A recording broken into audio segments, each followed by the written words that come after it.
하나님 말씀은 에베소서 4장 1절에서 13절까지입니다. 에베소서 4장 1절에서 13절까지입니다.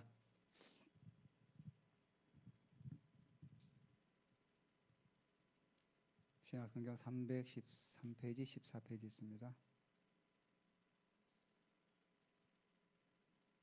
제가 1절 읽겠습니다. 교독합니다. 그러므로 주 안에서 같이 내가 너희를 권하니 너희가 부르심을 받은 일에 합당하게 행하여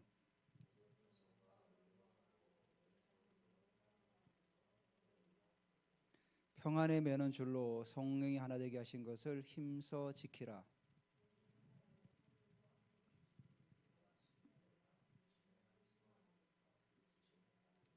주도 한 분이시요 믿음도 하나요 세례도 하나요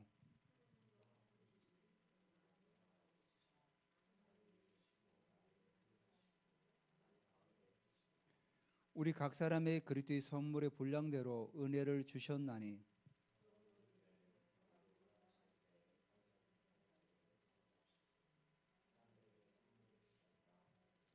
올라가시다 하였은즉 땅 아래 낮은 곳으로 내리셨던 것이 아니면 무엇이냐.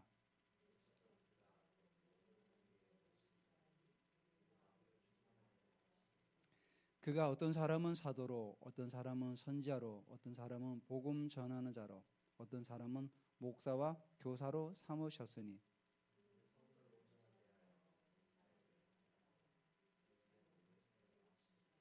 우리가 다 하나님의 아들을 믿는 것과 아는 일에 하나가 되어 온전한 사람을 이루어 그리스도의 장성한 분량에 충만한 데까지 이르리니. 아멘. 한 주간 잘 지냈습니까? 또 여러분 찬양을 또 이렇게 준비해 주셔서 하니까 우리 찬양팀에게 너무 감사드립니다. 항상 제가 우리 찬양팀들에게 너무 감사하는 마음을 갖고 있습니다. 너무 감사하고 또 이렇게 또 함께 섬겨 주셔가지고 너무나도 좀 감사합니다. 여러분 제가 계속 하나님 나라에 관한 부분들을 좀 더 풀어내려고 계속 이제 말씀을 전하고 있는데 우리가 살다 보면은 예수님 때문에 때로는 우리가 불이익을 당할 때가 있지 않습니까? 제가 이 찬양을 드리는 가운데 지난 한 주간에 제게 좀 있었던 일이지만은 그 스티그마라고 하죠. 스티그마가 뭐냐면 헬라어인데 흔적이에요, 흔적. 그 바울이 이런 얘기를 했죠. 내게도 예수의 흔적이 있다. 물론 그분은 채찍도 맞고 매도 많이 맞고 굶고 배고픔, 강도의 위험, 바다의 위험, 강의 위험 수많은 위험들을 겪었잖아요. 그러다 보니까 항상 그 자신의 몸에는 예수의 흔적을 가지고 있었기 때문에 성도들에게 말할 때도 당당했죠. 나는 예수의 흔적을 가지고 있습니다. 우리가 살아가면서 우리가 얼마나 많이 예수님의 흔적을 우리가 간직하고 살아갈 수 있을까요? 때로는 세상에서 우리가 불이익을 당하고 또 핍박을 당할 때 오히려 우리는 감사할 줄 알아야 되는 거죠. 내게도 하나님께서 예수님의 흔적을 새겨주시는구나. 저는 찬양을 드리다가 그 감동이 오더라고요. 주님 감사합니다. 제가 어떻게 그 주님의 흔적을 내가 가질 수 있겠습니까? 너무 감사드리더라고요. 어저께 제가 우리 이제 토요 왕사 모임에서 미국에 계신 분들하고 제가 한 조가 되었어요. 제가 조장으로 섬기는데 다들 미국에 뉴욕, 보스턴, 노스캐롤라이나 이 사무실인데 사모님 한 분 계셨어요. 한 분이 계셨는데 이제 얘기를 나누다 이런 얘기를 하시더라고요.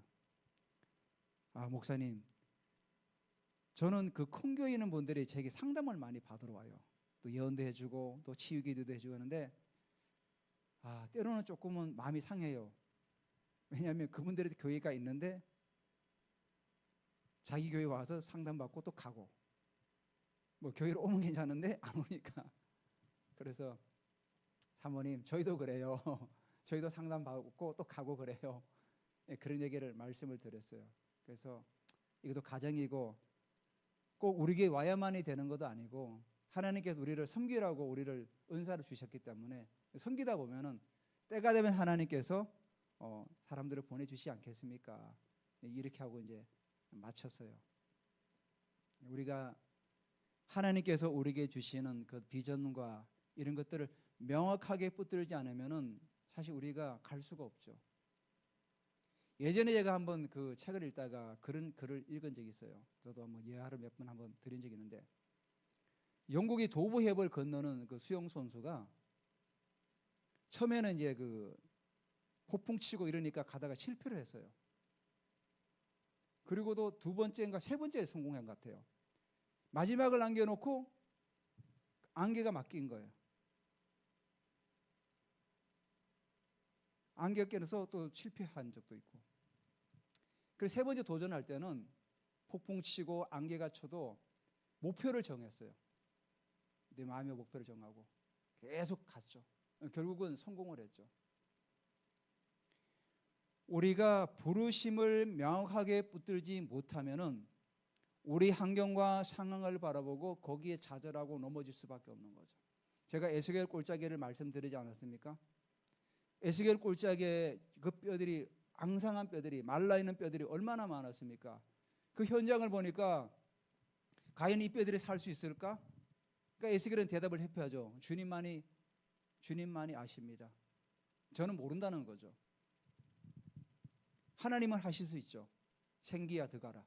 그리고 뼈들이 일어나게 되지 않습니까? 그래서 우리의 주소가 그 골짜기가 아니라 우리는 여호와의 산에 올라야 된다. 여호와의 산에 올라야만이 멀리 바라보고 갈 수가 있다는 사실입니다. 제가 탕자의 그 얘기에서도 마찬가지로 그 탕자가 자기 신분을 망각해 버리니까 어떡합니까? 모든 걸 다 잊어버리지 않았습니까? 근데 그 신분을 회복하고 옷을 갈아입고 손에 가락지를 끼고 신발을 신으니까 드디어 신분이 회복되는 거죠. 하나님께 우리에게 주시는 이 신분을 붙들고 믿음의 여정을 걸어가야만이 우리가 원하는 목표에 우리가 다다를 수가 있다는 겁니다. 하나님의 영향력을 증가하기 위해서 정말 이게 쉽지는 않은 것 같아요. 저도 일터에서 일을 하다 보니까 믿지 않는 자들이 많으니까 그들이 믿는 자들을 불이익을 줄 때가 많아요. 때로는 뭐 왕따도 시키기도 하고, 정말 그런 걸 바라볼 때 정말로 마음이 상합니다. 근데 하나님께서, 예수님께서 이런 말씀하셨죠. 너희가 세상에서 환난을 당한다.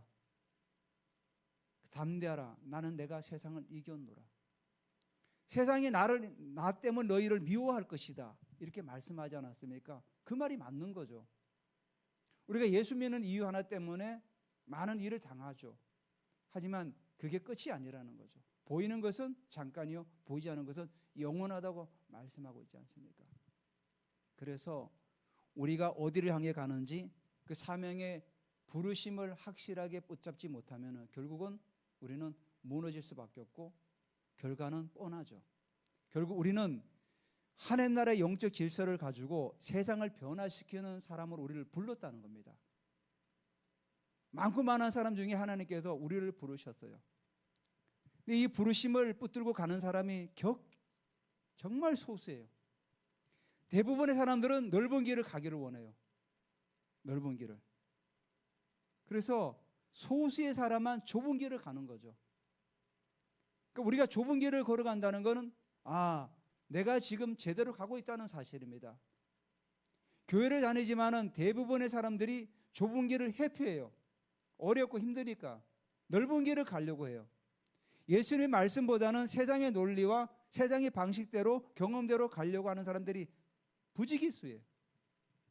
그렇지만 그 가운데서 내가 하나님 말씀을 붙들고 이 좁은 길을 걸어갈 때 물론 힘들고 어렵지만은 우리 주님께서 우리를 위로하시고 힘주시고 우리를 강하게 하신다는 사실입니다. 여러분, 우리가 세상에서 얻는 위로가 영원할 것 같습니까? 그렇지 않아요.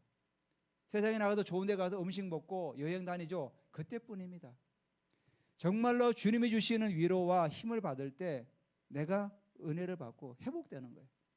그래서 예배가 너무 중요한 거죠. 예배 가운데서 우리가 하나님 주신 은혜를 말미암아 내가 회복되는 그런 것들을 경험하는 거죠. 그래서 진정한 예배와 진정 하나님을 경배할 때 그 부르심이 풀어지고 하나님의 은혜가 더욱더 우리 가운데 역사한다는 사실입니다. 오늘 제가 오중사역을 좀 보려고 해요. 한번 다시 보려고 하는데, 우리가 이 오중사역을 성경에 나와 있지만 현재 교회가 많이 이걸 부정해요. 은사만 가지고 뭔가를 하려고 자꾸만 많은 이들이 해요. 근데 이 은사만 가지고 하는 것들이 한계가 있어요. 우리가 70년대, 60년대, 80년대 은사가 얼마나 많이 우리 한국교회에 일어났습니까? 근데 이 은사 운동이 다 무너졌죠. 때로는 조종하기도 하고 안 좋은 방향으로 이끌다 보니까 이 은사가 완전히 한국교회에서 이 배타적이 되어버렸어요. 왜? 이 은사가 성경에 나와 있는 영적 질서를 따라가지 못했기 때문에 무너져 버렸던 거예요. 그러니까 이 은사를 가지고 사람들을 이용하려고 하고 조종하려고 하고 뭔가 자기 이득을 취하려다 보니까 이게 더 이상 풀어지지 않는 거죠. 그래서 이거 오정지금이 있는데 우리가 성경에 나와 있잖아요. 11절에 어떤 사람은 사도로, 어떤 사람은 선지자로, 어떤 사람은 복음 전도자로, 어떤 사람은 목사와 교사로 세우셨다. 이렇게 말씀하셨습니까? 그래서 사도는 우리가 이 손가락 5개를 보면 사도가 이 엄지예요, 엄지. 엄지는 뭐죠? 기초예요, 기초. 이 엄지가 없으면 우리가 잡을 때 굉장히 불편하죠. 뭔가를 잡을 때. 뭐 일을 할 때 우리가 볼펜을 잡을 때도 이 엄지가 없으면 정말로 힘들어요. 그래서 이 엄지는 기초라는 거죠. 그래서 예수님께서 사도 바울이 이런 얘기했죠. 너희는 에베소서 2장 20절에 나와있죠. 너희들은 사도와 선지자의 터 위에 세우심을 받았다 그랬어요. 사도와 선지자의 터 위에 세우심을 입었다는 거죠. 그래서 이 사도는 모든 게 사역의 기초예요, 기초. 터를 세우는 거예요. 뿌리를 내리게 하는 거예요. 두 번째가 뭐지? 선지자잖아요. 선지자는 방향을 제시하는 거죠. 비전을 제시하고 나아가는 거죠.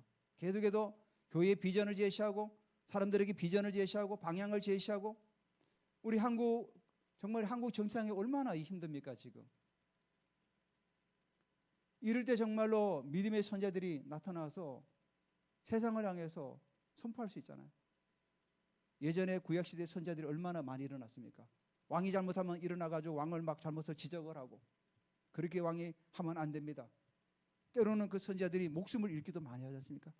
이사야 선자는 바른 말하고 계속 지적하다가 결국은 그 므낫세 왕에게 순교당해요. 톱으로 잘려요, 톱으로. 끔찍한 순교를 당하죠. 목숨을 걸고 외쳤던 거죠. 나라가 잘못 가고 있으니까 바르게 지적을 하는 거죠. 우리 한국교회, 한국 이 땅 위에도 정말 그런 사람들이 필요해요, 선자들. 나라가 잘못 가고 있으면 바르게 지적하고 지도자가 바르지 못하면 계속 지적을 하는 거죠. 바르게 가야 됩니다. 그렇게 가면 안 됩니다. 근데 지금 그런 어떤 분들이 없어요. 물론 더러 몇 분들 하지만은 이게 영향력을 끼치지 못하고 있다는 거죠. 하나님 나라의 영향력을. 세 번째가 뭡니까? 복음 전도자죠. 복음 전도자. 복음 전도자는 열심히 나가서 전도하고 사람들을 데려오고 계속 사람들을 교회를 이끌어내고 네 번째가 이 새끼 손가락 아닙니까? 이게 뭐죠? 네 번째 손가락은 반지를 끼는 손가락 아닙니까? 언약의 반지. 그래서 그 목자는 양들을 보호하고 양들을 돌보고 잘 세워나가죠. 어떤 그 돌봄의 어떤 그 케어하는 어떤 은사가 굉장히 강하죠. 마지막 그 교사는 데려오는 그 사람들을 가르치고 또 세우고 무장시켜서 세상을 향해서 보내는 그 역할을 감당하는 거죠. 이게 바로 오정사역이죠. 근데 여기서 이게 빠져버리면은 우리가 제대로 뭔가를 잡을 수가 없다는 거죠. 그래서 초대교회가 그렇게 왕성하게 일어났던 이유가 바로 이런 오중사역 시스템이 계속 돌아갔기 때문에 가능했다는 사실입니다. 어제도 제가 이렇게 조별로 같이 기도하고 이렇게 말씀을 나누는데 대부분의 교회가 이 은사를 인정하지 않아요. 그러니까 말씀만 중심으로 계속해 나간다는 거죠. 그러니까 뭔가가 하나가 빠뜨려진 거죠. 만약에 하나님께서 초대교회로 이 사역이 끝났다 그러면 여기 써놔야 되겠죠. 이것은 내 시대만 통하는 거야. 다음 시대는 없어. 뭐 이렇게 써놔야 되지 않겠습니까? 여기 11절에도 사도로 세울 때 내가 세운 12사람만 사도야. 그리고 내가 인정하는 사람만 선지자야. 이렇게 써놔야 되는데 여기 분명히 뭐라 그랬죠? 어떤 사람은 사도로, 어떤 사람은 누굽니까? 불특정 다수를 말하는 거죠. 여기는 기준이 없다는 거예요. 하나님 주신 은사가 있으면 그 사람이 사도로 세워졌다는 거죠. 신약 성경에 보면은 12제자 외에도 많은 이들이 사도로 세워졌어요. 선자로서 세워지고. 그래서 우리의 관심이 바로 하나님 나라를 확장하는 데 계속해서 전진하고 나가야 된다는 거죠. 그래서 우리가 어떤 그 제대로 말씀을 가르치지 않으면 어떻게 합니까? 사람들이 일 중심으로 가는 경우가 많아요. 교회 오면 일부터 먼저 하려고. 그래서 우리가 그런 일을 사랑하고 우리가 사역을 사랑하면 안 돼요. 우리는 먼저 주님을 사랑하기 때문에 그 일을 하는 거죠. 주님의 사랑 없이 사역을 하고 어떤 봉사일을 한다 그러면 결국은 그것은 무너질 수밖에 없어요. 정말 저는 그런 걸 많이 봤어요. 제가 전도를 하다가 저는 교회에서 뭐 학생회장도 하고 여전도 회장도 하고 굉장히 많이 일을 했대요. 지금은 교회를 안 다녀요. 그러니까 기준이 뭐냐면 내가 주님을 사랑하지 않고 이런 사역을 하다 보면 결국은 나중에는 무너지는 거예요. 제가 만난 사람 중에 한 사람은 무당이었어요. 그 사람은 여전도 회장까지 했대요. 신학교도 다녔대요. 근데 지금은 무당하고 있어요. 그러니까 일을 사랑한 거죠. 사역을 더 중요시 여긴 거죠. 전제는 뭐죠? 우리가 주님을 먼저 사랑해야 됩니다. 주님을 먼저 사랑하는 게 중요하다는 거예요. 주님을 사랑할 때 우리가 눈에 보이는 거죠. 일이 보이고 봉사가 보이는 거죠. 그래서 우리는 하나님의 영광을 회복하기 위해서 우리가 살아가야 된답니다.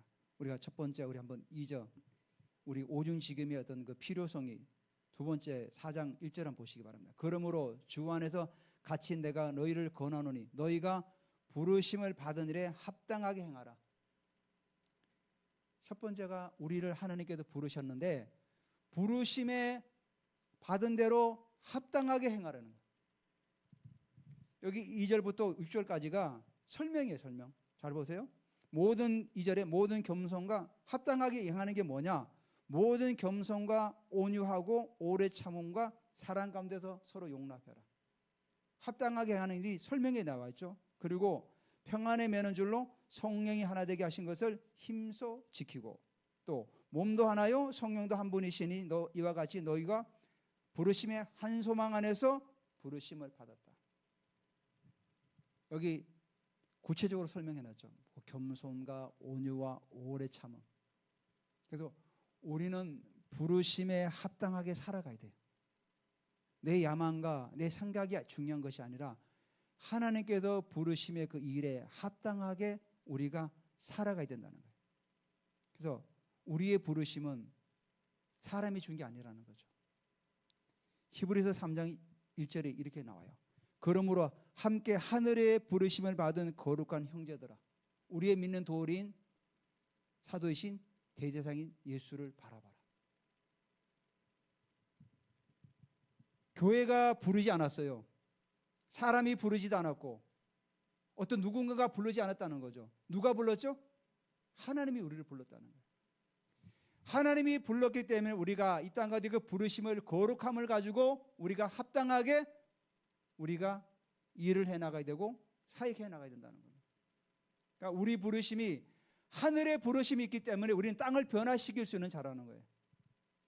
만약에 땅에서 부르심을 받았다면 변화시키기가 쉽지 않겠죠.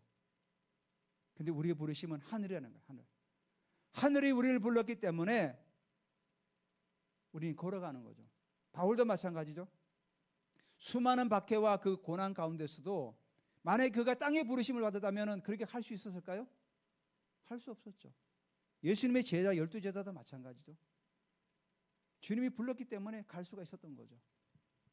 그래서 우리의 부르심이 하늘로부터 왔기 때문에 거기에 합당한 인생을 살아가라는 거죠. 그래서 교회 사역이나 모든 일에 내 생각대로 움직이지 마시고 하나님 말씀대로. 가끔 저도 상담할 때가 있는데 전화로 어떤 선택의 기준에 있을 때 어떻게 선택해야 됩니까? 여러분 어떤 기준으로 선택합니까? 눈에 보이는 좋은 대로? 아니죠. 하나님 말씀의 기준으로 우리가 선택해야 되죠. 하나님 말씀의 기준대로. 예수님께서 이런 말씀하셨죠. 열매로 그들을 알리라. 우리가 사람을 분별할 때 쉽지 않잖아요. 그 속에 뭐가 있는지 모르잖아요. 근데 예수님께서 명확한 답을 주셨어요. 열매로 그들을 알리라.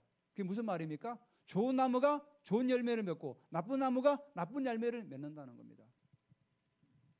그걸 우리가 분별할 수 있다는 겁니다. 계속해서 나는 크리스찬인데 계속해서 나쁜 열매만 맺어져. 계속 거짓말하고 속이고 계속 그런 삶을 살아가. 그러면은 좋은 나무가 아니라는 거죠. 본인은 얘기하지만은 우리가 분별할 때 아직 저분은 세워질 게 많구나. 아직도 좀 준비될 게 많구나. 분별할 수가 있다는 거죠.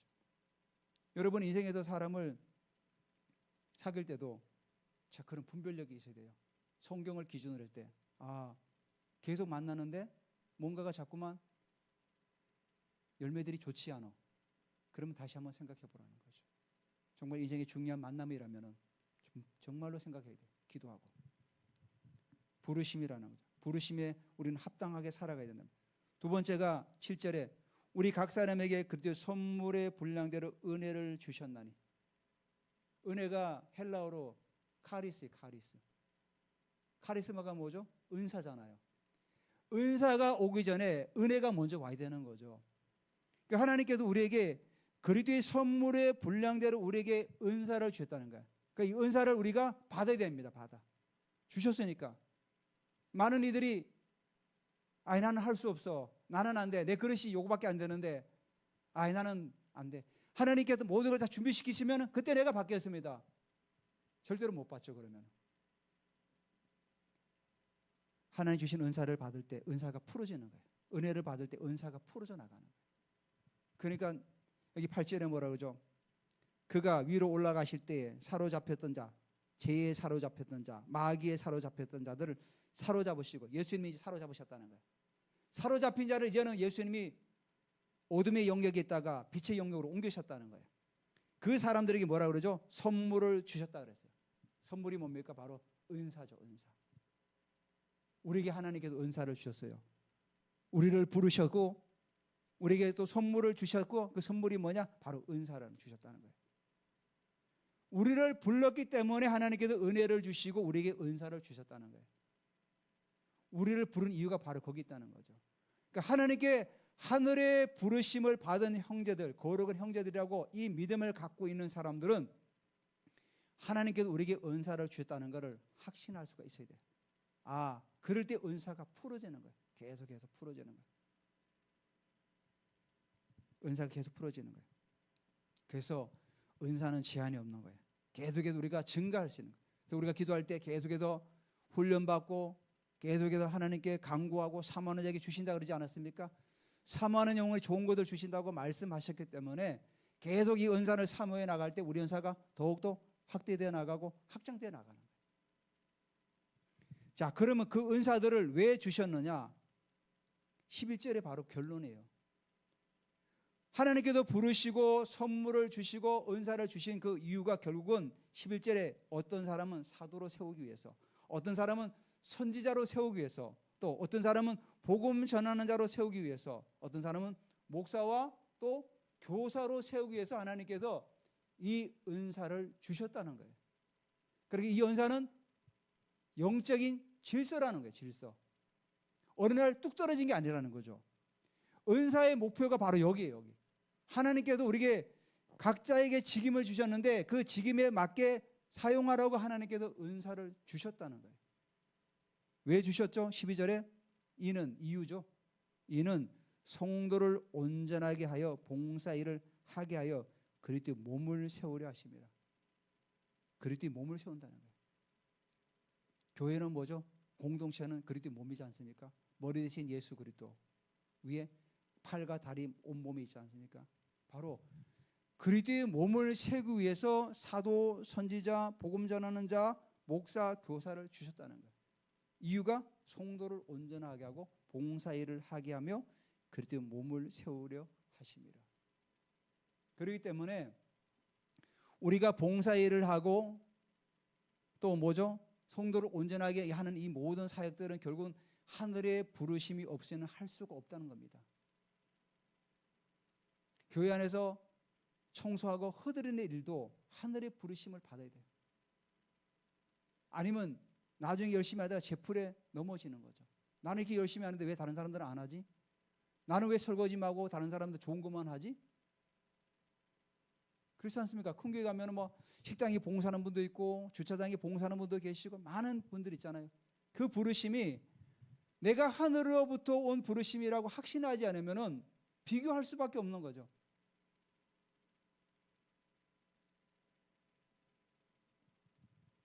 그리스도의 몸을 세워나가야 된다. 그래서 우리가 여기 나오죠. 13절에. 그럼 우리가 어디까지 나가야 되는가? 하나님께도 우리를 부르셨는데 그럼 우리가 어디까지 나가야 되는가? 우리가 다 하나님의 아들을 믿는 것과 아는 일에 하나가 되어 온전한 사람을 이루어 그리스도의 장성한 분량에 충만한 데까지 이르리니. 우리가 온전한 사람이 되는데 우리 주신 은사를 가지고 어디까지 나가야 되냐면 그리스도의 장성한 분량까지 나가야 되는 거죠. 우리가 이 장성한 분량에 나갈 때까지 우리는 갈망해야 되는 거죠. 모든 이들이 갈망해야 돼요. 아, 나는 그리스도의 장성한 분량까지 나가기를 원해. 갈망해야 돼. 근데 갈망하는 사람들이 소수예요.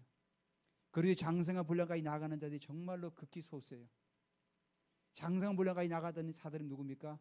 12제자들, 사도 바울, 1세기 때 복음을 전했던 그 나그네들, 수많은 이름 없는 나그네들, 초대교회 수많은 선교자들, 그들이 장성한 분량까지 나아갔던 거죠.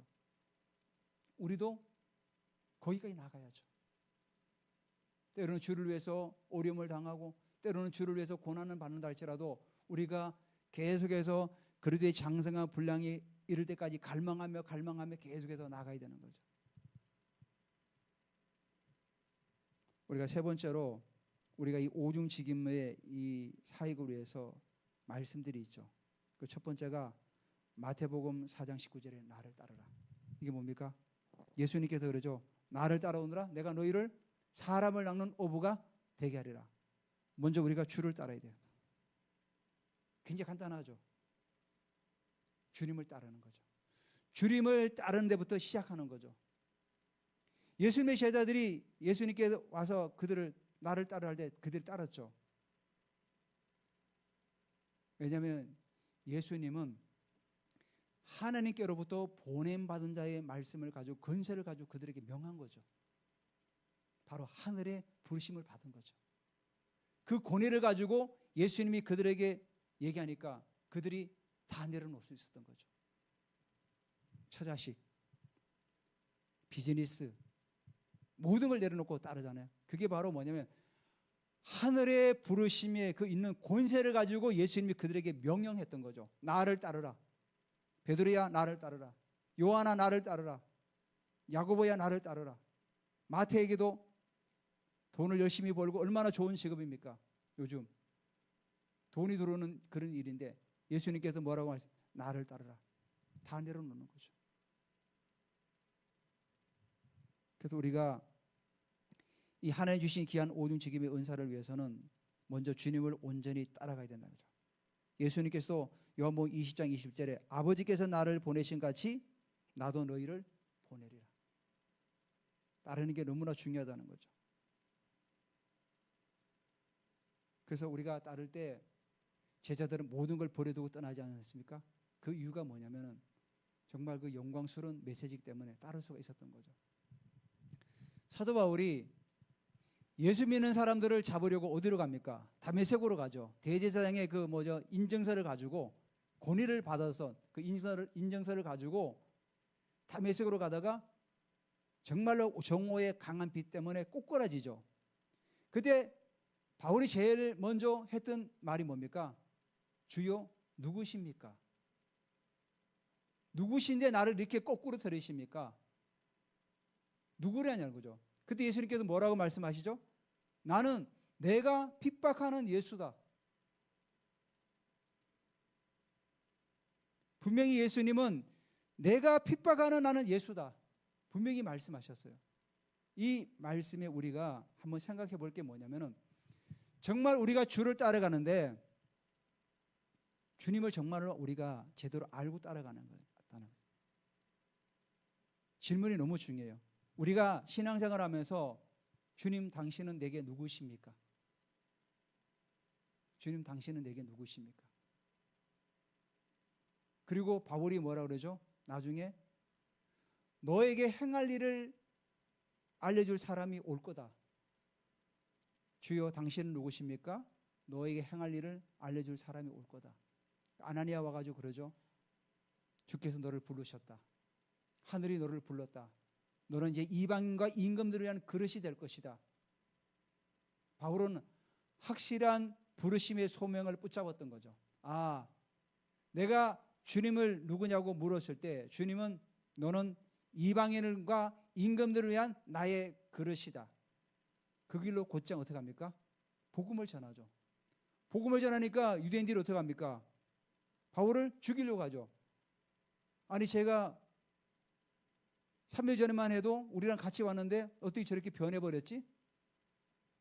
그래서 그 성경에 나오죠. 강주리를 타고 도망을 하잖아요. 강주리를 타고 성벽을 흘러서 성문을 지키고 있으니까 변화되었던 거죠.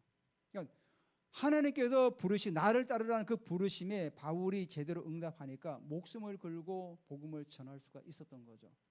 우리도 이 땅을 살아가면서 이런 나를 따르는 그 부르심이 우리 가운데서 계속해서 확인되어져야 되는 겁니다. 우리가 교회를 다니고 신앙생활을 하는 이유가 뭡니까? 결국은 주님이 나를 따르라 했기 때문에 우리가 따라가는 거 아닙니까? 근데 이걸 제대로 모르면 어떡합니까? 이게 따라가는 게 맞는가? 이 길로 가는 게 맞는가? 갈등할 수밖에 없는 거죠. 그렇기 때문에 계속 중간에 질문을 던져야 돼요. 주님, 주님은 누구십니까? 내 인생의 모든 걸 책임지실 주님 맞습니까? 예. 응답이면 또 따라가는 거죠. 날마다 확인해야 돼요. 확인하지 않으면 우리는 자꾸만 곁길로 빠지는 습성이 있어요. 마치 양떼가 목자가 이끌지 않으면 어떡합니까? 항상 양떼는 다른 길로 가요. 계속해서 목자는 어떻게 하면 양떼를 계속 이끌어가죠. 따라오라고. 바로 그래서 주님의 음성을 늘 들어야 되는 겁니다.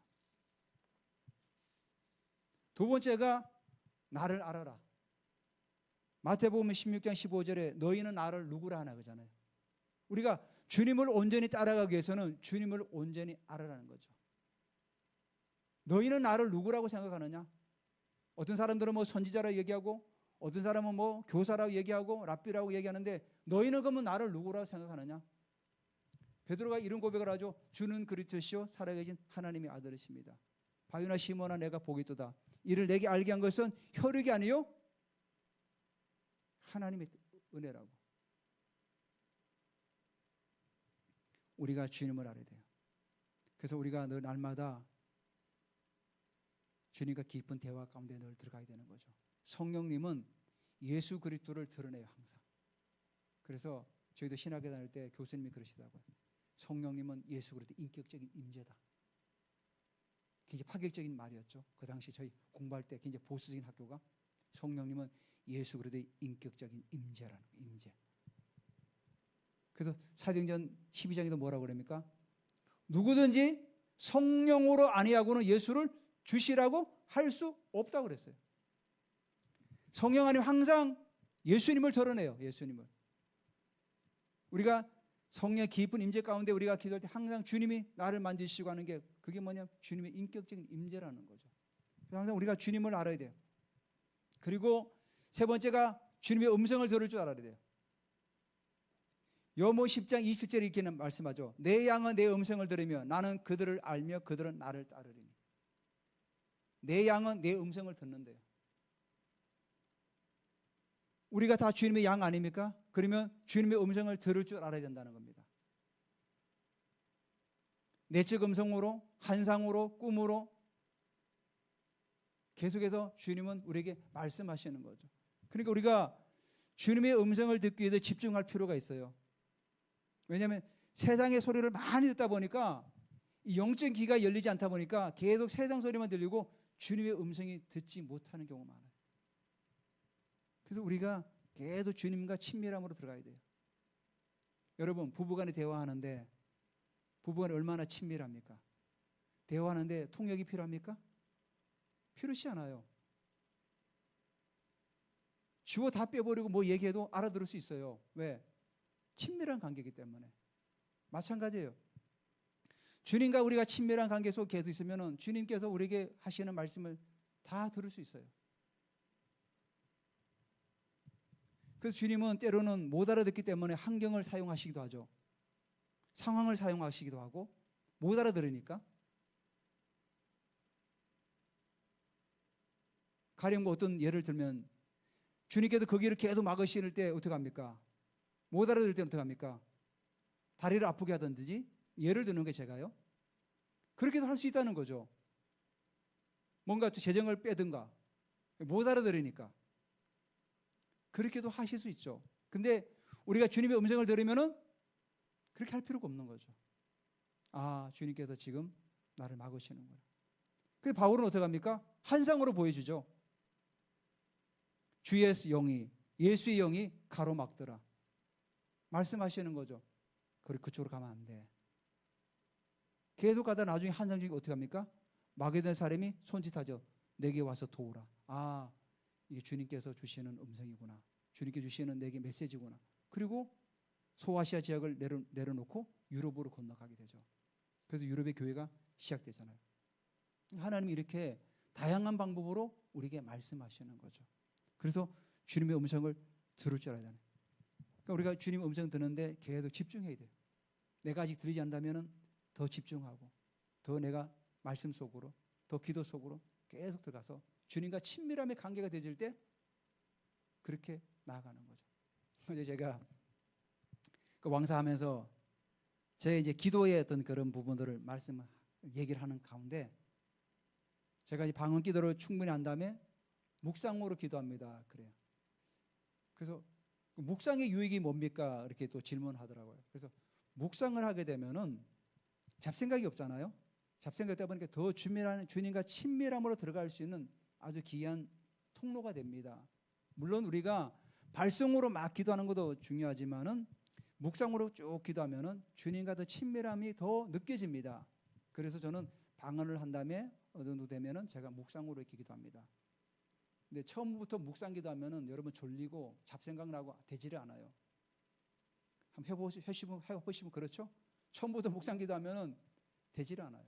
잡생각도 나고 뭐 이 생각 저 생각 나가지고 안 돼요. 처음에는 방언과 발성 기도를 막 해들어가요. 하다 보면은 어느 정도 하다 보면은 아, 이제 좀 더 내가 묵상으로 기도할까 해보는 거죠. 또 하다 보면 또 잡생각 나면 또 발성으로 하세요. 이렇게 계속 훈련되어지면은 나중에는 묵상만 쭉 해도 뭐 1시간, 2시간씩 계속 기도할 수 있어요. 잡생각 하나도 안 나요. 그러면 주님의 그 임재와 어떤 그런 분들이 굉장히 강하게 올 때가 많아요.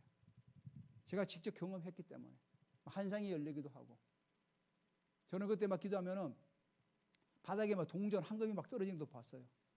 그때 재정이 들어오더라고요. 하나님께 이렇게 환상을 보여주실 때도 있었어요. 그래서 우리가 주님의 음성을 듣는데 우리가 더 열심을 내야 된다. 그리고 주님께서 네 번째로 나를 위해서 가라. 우리가 이 오륜사역의 열쇠가 아버지 우리가 가는 것이 아니라 보내심을 받는 거예요. 보내심을. 여러분, 내가 가는 거랑 보내심을 받는 거 전혀 다릅니다. 내가 가는 거 내 의지와 내 생각을 가지고 가는 거 아닙니까? 근데 보내심을 받는 건 내가 누군가에 의해서 보냄을 받는 거 아닙니까?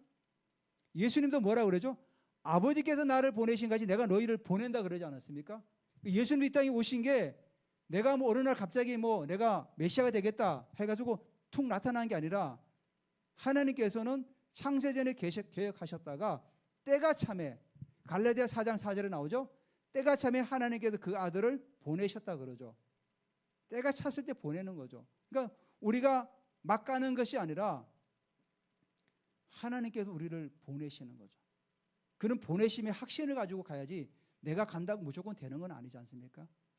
그게 너무 중요해요. 오륜사역 이것이 시스템을 우리가 세워가는 부분도 하나님께서 보내시고 하나님께서 우리를 인도하실 때 따라가는 거죠. 우리가 인간적으로 막 만들어가는 것이 아니라. 그래서 중요한 것은 보내심을 받느냐는 거죠. 예수님께서 항상 뭐라 그러죠? 너희는 세상 끝까지 가라. 모든 민족이 가라고 말씀하죠. 가라고 하니까 우리가 가는 거죠. 그리고 다섯 번째로 주님을 바라봐야 되죠. 계시록 1장 10절에 요한이 내가 볼 때에 그 바람이 엎드려져 죽은 자 같이 되매 그가 오른손을 내게 얹고 이를 때 두려워하지 말라. 요한에게 말씀하셨죠. 죽은 자와 같았다는 의미가 뭡니까? 요한이 주님을 바라보니까 도저히 얼굴을 볼 수가 없었던 거죠. 그래서 나는 죄인이구나 하고 죽은 자 같이 엎드릴 때 주님의 손이 요한에게 손을 얹죠. 능력이 임한 거죠. 그러면서 환상이 열리고 요한 계시록을 계속해서 써내려갈 수 있었던 거죠. 우리가 항상 주님을 바라보는 거죠. 뭐든지 우리가 주님의 얼굴을 구하는 게 너무나 중요해요. 주님의 얼굴을 구하는 거. 예배 가운데도 여러분 주님의 얼굴을 구하세요. 주님 이곳에 임재하시고 내가 주님의 얼굴을 구합니다. 주님 보여주십시오. 주님의 얼굴을 보여주십시오. 주님의 얼굴을 보여주십시오. 주님의 임재를 계속해서 구하시기 바랍니다. 그리고 권능을 받고 사도행 1장 8절에 나오죠. 오직 성령이 너희에게 임하시면 너희가 권능을 받고 예루살렘과 온 유다와 사마리아와 땅끝까지를 내 증인이라. 내 자원 내 능력이 아니라 하나님으로부터 능력을 가지고 가라는 거죠. 그리고 일곱 번째로 주님을 사랑하는 겁니다. 예수님께서 갈릴리 바닷가에 부활하신 후에 제자들에게 찾아오죠. 제자들이 실망해서 야 이제 우리는 고기나 잡으러 가자. 이제 먹고 살아야 되니까 고기나 잡으면서 뭔가 해보자. 그래 나도 가겠다고 갈릴리 바다에 다 모이죠. 밤이 맞도록 고기를 잡았는데 한 마리도 못 잡았어요. 예수님께서 뭐라고 말씀하시죠? 더 깊은 데로 내라. 그물을 내려라. 그때 내리니까 고기가 153마리가 잡혔죠. 성경이 그때만 딱 정확히 153마리. 베드로가 세웠던 거죠. 근데 예수님께서 뭐라고 하죠? 요한의 아들 시몬아 내가 나를 사랑하느냐? 예, 제가 주님을 사랑하는 주님 아시지 않습니까? 그럼 내 양을 먹이라. 세 번을 물어보죠. 우리가 중요한 게 주님을 사랑하는 거예요. 우리가 주님을 얼마나 사랑합니까? 우리 신앙생활 하면서. 때로는 그런 고백도 필요한 것 같아요. 주님 제가 주님 사랑합니다. 이런 고백이 정말 필요한 것 같아요. 왜냐하면 뭐 주님 내가 얘기 안 해도 주님은 아시겠지. 물론 그것도 있겠지만은 우리가 입으로 고백하는 것도 중요한 것 같아요. 제가 주님을 사랑합니다. 그래 내가 너를 사랑하는 거 알지. 네 주님 제가 사랑합니다. 그럴 때 내가 주님 이 길을 갑니다. 주님 사랑하지 않고는 우리가 이 사역을 할 수도 없고 우리 교회를 섬길 수가 없는 거예요. 주님의 사랑이 있기 때문에 우리가 걸어갈 수가 있는 거죠. 주님이 우리가 사랑하셔서 우리를 부르셨기 때문에 이 여정을 걸어갈 수가 있는 겁니다. 우리가 왜 남들에게 전도할 때도 막 무시당할 때도 있잖아요. 왜 그러죠? 주님을 사랑하기 때문에.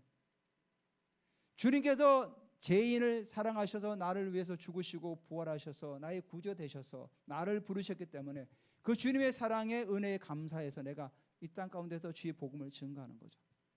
다른 이유가 있습니까? 우리가 전도하는 데 목적이 있습니까? 야망이 있습니까? 없어요. 동기가 없어요. 단순히 우리가 주님을 사랑하기 때문에 나아가는 거죠. 세상 사람들을 향해서.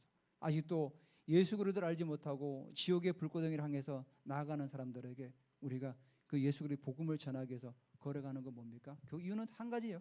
주님을 사랑하기 때문에.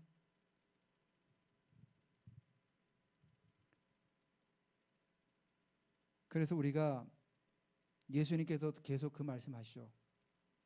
사랑하려 하면서 계속해서 나를 따라오라고 하죠. 베드로가 이런 얘기를 해요. 제가 주님을 사랑하고 주님을 따라가겠습니다. 근데 요한은 쟤는 어떻게 돼요? 그때 예수님이 뭐라고 했습니까? 그리고 요한은 이렇게 된다고 말씀하십니까? 걔는 내버려둬. 너는 나를 따르라 그러잖아요. 너는 나를 따르라. 3년 전에도 예수님은 고기 잡는 베드로를 따르라고 말씀하셨어요. 그리고 3년이 지난 이 시점에 또 예수님은 나를 따르라고 그래요. 이게 뭡니까?